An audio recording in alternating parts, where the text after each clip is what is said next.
Welcome to our YouTube channel आम्ही भटक भवाने. आम्ही भटक भवाने निघालो आहोत MP च्या टूरवरती. ऑलरेडी आपले ब्लॉग्स आपण अप केलेले आहेत. आता हा जो व्लॉग आहे तो आहे ओंकारेश्वर इथला. ओंकारेश्वर हे एक ज्योतिर्लिंग आहे, 12 ज्योतिर्लिंगांपैकी एक, आणि नर्मदा नदीच्या तीरावरती हे वसलेलं ओंकारेश्वर असं ज्योतिर्लिंग. आजचा व्लॉग आहे ओंकारेश्वरच्याच ज्योतिर्लिंगाबद्दल आणि ओंकारेश्वरच्या साईटसीइंगबद्दल. सुरुवात करूया आजच्या व्लॉगला.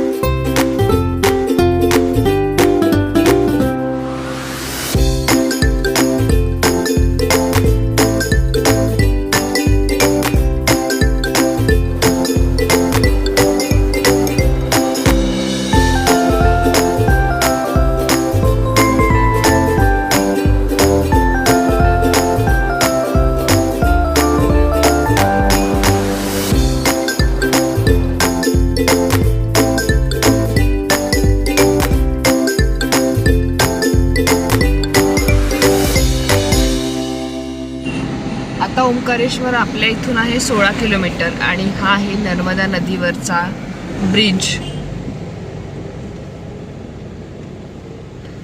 आपण बडवाह गाव सोडून पुढे ओंकारेश्वरच्या दिशेने निघालो आहोत. मोठं पात्र आहे नर्मदा नदीचं सुद्धा.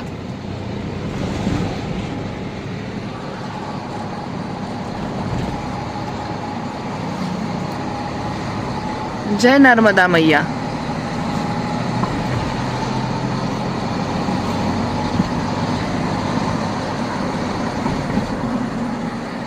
पार्क करून आता आपण दर्शन रांगेकडे जातो आहोत. ओंकारेश्वर मंदिराच्या दिशेने जाताना दोन्ही साईडला अशी ही दुकानं आहेत.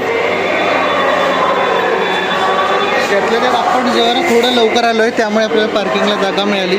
अजून एक अर्धा पाऊण तासाने आम्ही जिथे पार्क केले ती पण फुल होऊन जाईल. हो, बऱ्यापैकी पार्किंगचा प्रश्न इथे, कारण की पार्किंगचं असं छान ठोस असं काही त्यांनी बनवलेलं नाही आहे पार्किंग प्लेस, पण सगळं दगडं वगैरे आहेत, तर त्याच्यावरतीच पार्क करावं लागतंय. आता आपण ओंकारेश्वर ज्योतिर्लिंगाच्या दिशेने पुढे जातो आहोत. हा ब्रिज आहे, या ब्रिज वरून आपल्याला पुढे ओंकारेश्वराचं मंदिराचं दर्शन करायला जाता येतं. असं म्हणतात ओंकारेश्वरचं दर्शन केल्यानंतर मामलेश्वराचं दर्शन करावं.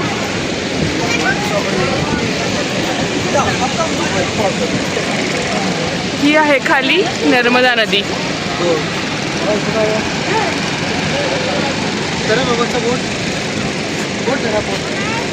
आता आपण आहोत श्री क्षेत्र ओंकारेश्वर इथे. हा जो माझ्या मागे ब्रिज बघतो आहोत आपण, आत्ता या ब्रिजवरून आपण पलीकडच्या साईडला आलेलो आहोत ओंकारेश्वराचं दर्शन घेण्यासाठी. आणि त्याच साईडला तिकडे जर बघाल तिकडे मामलेश्वराचं दर्शन घेता येतं. तिकडे मामलेश्वराचं मंदिर आहे. आता आपण जातो आहोत दर्शन रांगेकडे. आता आमचं ओंकारेश्वराचं दर्शन खूप छान झालं. जवळपास 2.5-3 तासाची लाईन होती, पण आम्ही एका पंडितजींना सांगून दक्षिणा देऊन लवकर दर्शन घेतले. त्यांनी जलाभिषेक पण करून घेतला आमच्याकडून, त्यामुळे आमचं दर्शन लवकर झालं. आता आम्ही जातो आहे मामलेश्वराच्या दर्शनासाठी.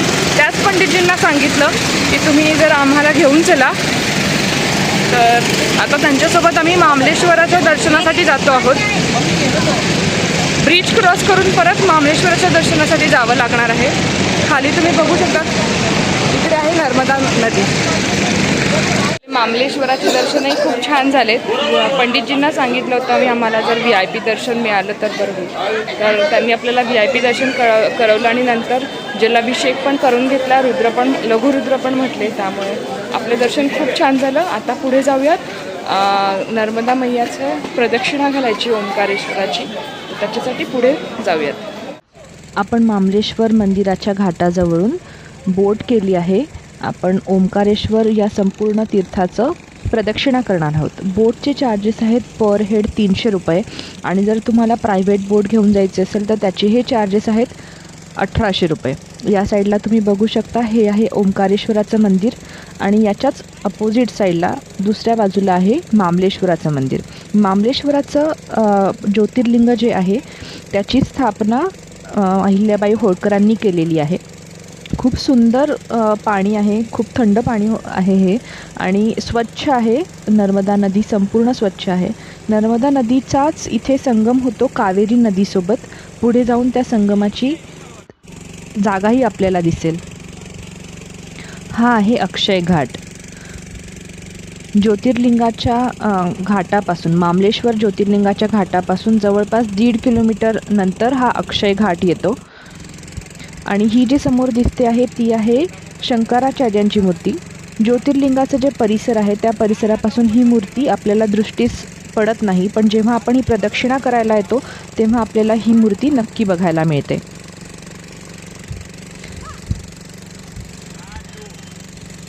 ही पंचधातूने बनलेली मूर्ती आहे. आता आपण जातो आहोत पुढे संगमाच्या दिशेने. या जागेपासून पुढे नर्मदा नदीच्या प्रवाहाला फारच वेग येतो.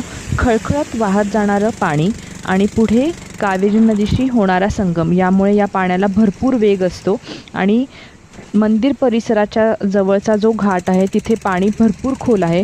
पण जसं जसं आपण संगमाच्या दिशेने जातो तेव्हा पाण्याची खोली जरा थोडी कमी होते. आता आपण संगमाजवळ पोहोचलो आहोत आणि कावेरी नदी आणि नर्मदा नदीचा इथे संगम असल्यामुळे या दोन्ही नद्यांच्या संगमामुळे खूप मोठं इथे पात्र तयार होतं. जलाशय खूप मोठा आहे.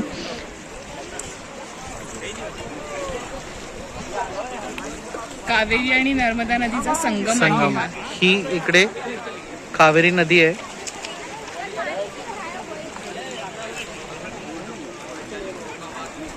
आणि इकडे नर्मदा नदी आणि त्यांचा पुढे संगम होतो. फोर्स भरपूर आहे पाण्याला.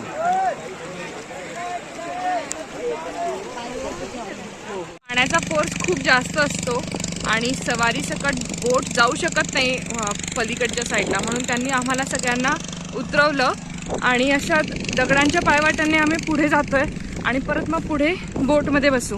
त्या ठिकाणी त्या बोट दिसत आहेत ना, नावा, तिथपर्यंत आम्हाला जायचं आहे या दगडांच्या वाटेने आणि मग तिथे परत आम्ही आमच्या नावेमध्ये बसणार आहोत.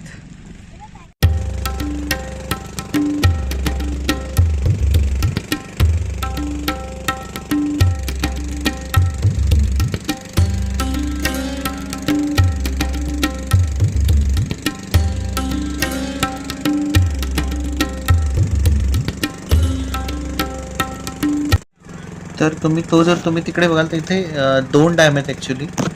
एक कावेरी नदीचं धरण आहे आणि एक नर्मदा नदीचं धरण आहे. सो ते दोन्ही एकत्रच बांधलेले आहेत त्यांनी धरण.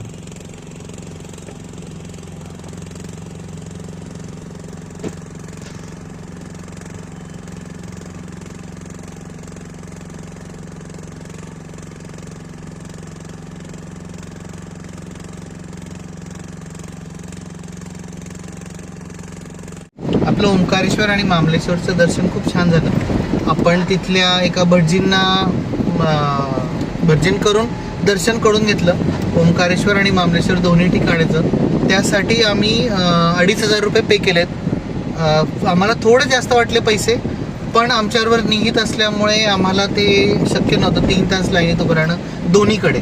त्यामुळे आम्ही ते म्हणजे गुरुजींमार्फत जाण्याचं ऑप्ट केलं. त्यांच्या थ्रू आम्ही ऑप्ट करून आमचं अर्धा तासात दोन्ही ठिकाणीच दर्शन झाले. आणि मेन म्हणजे त्यांच्या गाभाऱ्यात जाऊन त्यांनी आम्हाला पिंडीला पाणी वगैरे देता आलं तिथे, अभिषेक करता आला. सो ते आपलं दर्शन छान झालं. त्यानंतर आपण बोटिंग केली तिथे. बोटिंगचा आपलं आपण परिक्रमा केली. त्याचे साधारण आपण 300 रुपये पर सीट असं चार्ज दिले. आपण इंडिव्हिज्युअल बोट नाही केली. इंडिव्हिज्युअल बोटचे 1000 रुपये चार्जेस आहेत, ते आपण नाही केलं. सो 300 रुपये पर सीट आपण केलं. सो ओव्हरऑल छान होतं आपलं, पटकन झालं सगळं. आता आपण सैलानी आयलंड रिसॉर्टला निघतोय, पण हा व्हिडिओ आपण इथेच एंड करू. तर तुम्हाला आमचा व्हिडिओ कसा वाटला तर नक्की सांगा. चॅनलला सबस्क्राईब केलं नसेल तर नक्की करा. लिंक शेअर करायला विसरू नका. आणि आमच्या पुढच्या व्हिडिओसाठी या चॅनलवर स्टे ट्यून करा.